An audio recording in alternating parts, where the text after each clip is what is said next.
నమస్తే అండి. నా పేరు డాక్టర్ రజా, ఎండి హోమియో. గత 20 సంవత్సరాలుగా నక్కల్ రోడ్ విజయవాడలో అన్ని దీర్ఘకాలిక వ్యాధులకి మరియు స్వల్పకాలిక వ్యాధులకి అత్యాధునిక హోమియో ట్రీట్మెంట్ జీసీఎస్ మెథడాలజీ ద్వారా ఆధునిక హోమియో వైద్యశాల అందుబాటులోకి తీసుకొచ్చామండి. సో ఈరోజు మనం బేసిక్గా సిఫిలిస్ వ్యాధి గురించి మాట్లాడుకుందామండి. ఈ సిఫిలిస్ వ్యాధి అనగానే జనరల్గా దీంట్లో ప్రైమరీ, సెకండరీ అండ్ టెరిషరీ స్టేజ్గా మనం దీన్ని పరిగణిస్తూ ఉంటాం. సో ఈ సిఫిలిస్ అనేది ఒక సెక్షువల్లీ ట్రాన్స్మిటెడ్ డిసీజ్, ఒక లైంగికపరమైన వ్యాధి, ఒక సుఖవ్యాధి. ఎక్కడైనా ఒక సిఫిలిటిక్ ఇండివిజువల్తో బయట whether it is male or female infect అయినప్పుడు జనరల్గా సిఫిలిస్ వ్యాధి అనేది రావడం జనరల్గా జరుగుతుందండి. సో దీన్ని మనం ప్రైమరీ, సెకండరీ అండ్ టెరిషరీ స్టేజ్గా చెప్తూ ఉంటాం.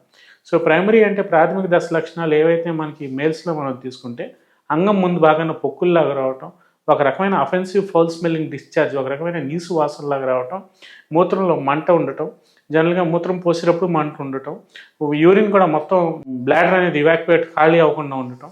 సో ఒక రకమైన సెన్సేషన్, ఒక రకమైన అర్జీ అనేది మళ్ళీ బాత్రూమ్కి వెళ్ళాలనిపించడం, యూరిన్ మూత్రం పోసేటప్పుడు కూడా బాగా ఒక రకమైన పెయిన్ కూడా ఉంటూ ఉంటుందండి. సో వీటిలో ఏంటంటే ఈ ప్రైమరీ స్టేజ్ ఆఫ్ సిఫిలిస్ అని చెప్తాం.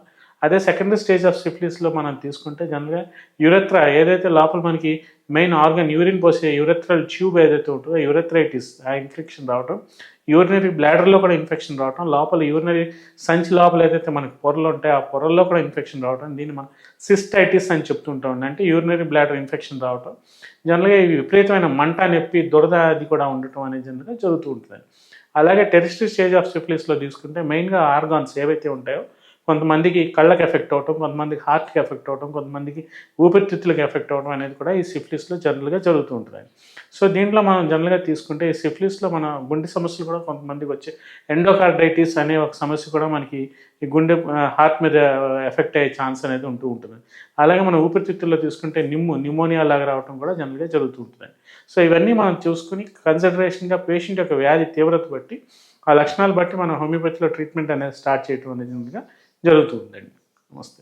నియోజెనెటిక్ హోమియోపతి క్లినిక్ యూట్యూబ్ ఛానల్లో అప్లోడ్ చేస్తున్న వీడియోలన్నీ సమాచార నిమిత్తం మరియు దీర్ఘకాలిక, స్వల్పకాలిక సమస్యలు అన్ని వయస్సుల వారు తెలుసుకొనుటకు మరియు వాటి నివారణకు చర్యలు, జాగ్రత్తల నిమిత్తం ఉపయోగపడును.